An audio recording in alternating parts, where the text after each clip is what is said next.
Si kama wahi kulisoma andiko hili. Ole wao wawakao duniani, maana yule adui Shetani, joka, ametupwa duniani. Ole wawakao duniani. Mwanadamu ameumbwa hapa duniani, Shetani amekwisha kuangushwa kutoka katika mamlaka ya Mungu, katika utukufu wa Mungu. Ameshushwa kwa nguvu ya Mungu na vita aliyopigana mbinguni. Malaika wa Mungu mkuu akamwangusha Shetani, akanyang'anywa mamlaka yake, maana yeye ndiye aliyekuwa mkuu wa malaika. Akashawishi robo tatu ya malaika. Anayeweza kushawishi malaika mpaka wakakubaliana naye, akitangaza mapinduzi, kile kiti cha Mungu yeye akae. Akafanikiwa kushawishi robo tatu ya malaika. Mimi Rutonda ni nani? Wewe ni nani uwe na uwezo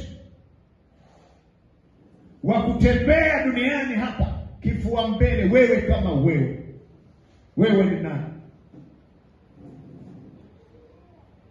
Na anakupenda vipi mpaka kuacha?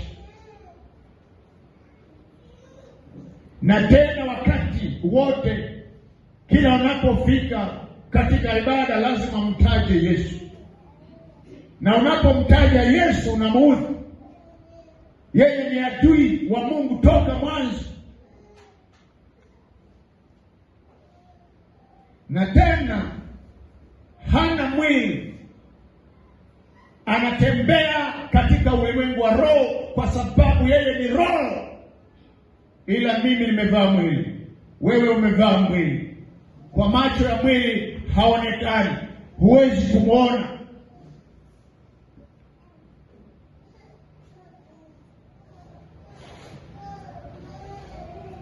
Unaweza kupigana na mtu ambaye humuoni?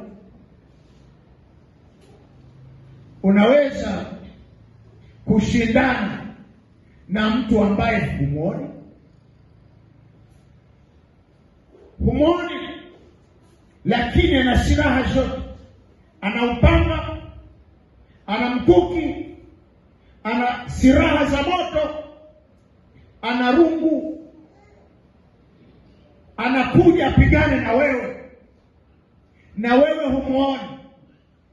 Unaweza kumshinda? Jamani, unaweza kumshinda? Au haya maneno yanayohusiana na mambo ya Mungu na Shetani na malaika zake ni nadharia? Haya sio nadharia.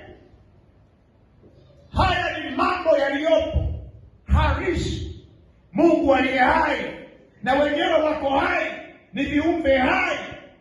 Shetani na malaika zake wapo katika ulimwengu wa roho.